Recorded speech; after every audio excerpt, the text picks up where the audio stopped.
À partir du 22 mars 1867 est entendue à la cour de Sorel l'une des causes les plus célèbres dans les annales du crime. Il s'agit du premier procès pour empoisonnement par la strychnine au Bas-Canada.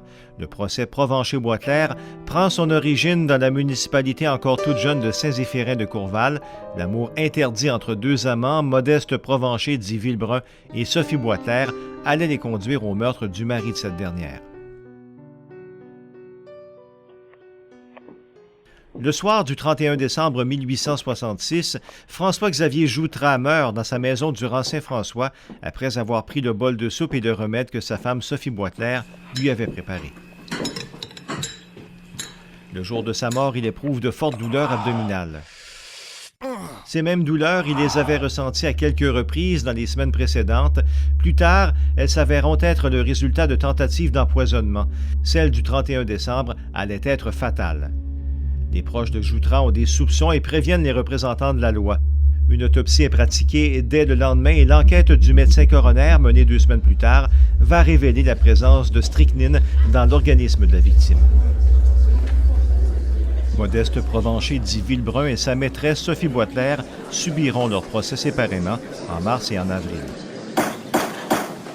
Michel Gagnon est l'auteur de la monographie Saint-Zéphirin de Courval, ses origines, son histoire. C'est le premier procès au Canada où des médecins légistes ont témoigné en cours, donc une preuve scientifique pour prouver l'empoisonnement. Ça ne s'était jamais fait. Ils s'entendront pour dire que la mort de Joutrat a été causée par l'empoisonnement à la strychnine.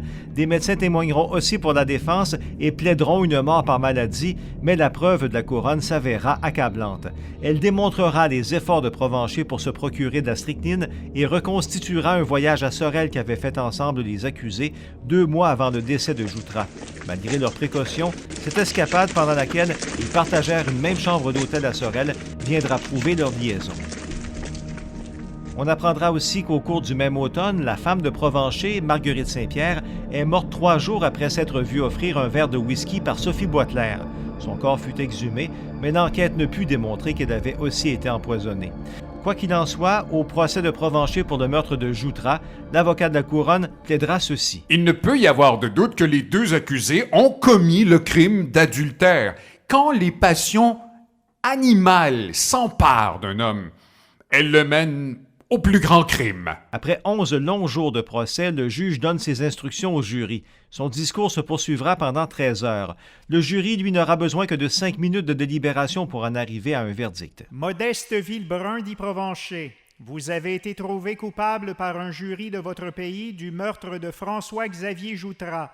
Si vous avez quelque chose à dire pourquoi sentence de mort ne devrait pas être prononcée contre vous, dites-le et vous serez écouté. Pardon, votre honneur, mais moi, je suis pas coupable, hein? Je le sais c'est qui a fait le coup, mais c'est pas les accusés. Le juge prononcera alors la sentence de mort fixée au 3 mai, à peine 4 mois après le meurtre. Le 8 avril, Sophie Boisclair sera à son tour reconnue coupable. Je peux vous le dire, si mon mari pouvait prononcer des paroles, vous verriez que je suis pas coupable. Parce qu'elle est enceinte, elle évitera la pendaison. Sa sentence sera commuée en détention perpétuelle au pénitencier. Et a pu en sortir pour être interné à Saint-Jean-de-Dieu. Il y a un médecin qui est intervenu dans son dossier pour faire valoir sa folie. Ce médecin-là, c'est un nommé Lambert, le docteur Lambert. C'est exactement le même médecin qui a inventé le sirop Lambert. Cette affaire de meurtre aura donc été unique jusqu'au bout, puisqu'on y aura fait mention du légendaire sirop contre la toux inventé en 1887 à Saint-Zéphirin de Courval et que l'on retrouve encore aujourd'hui sur des tablettes des pharmacies.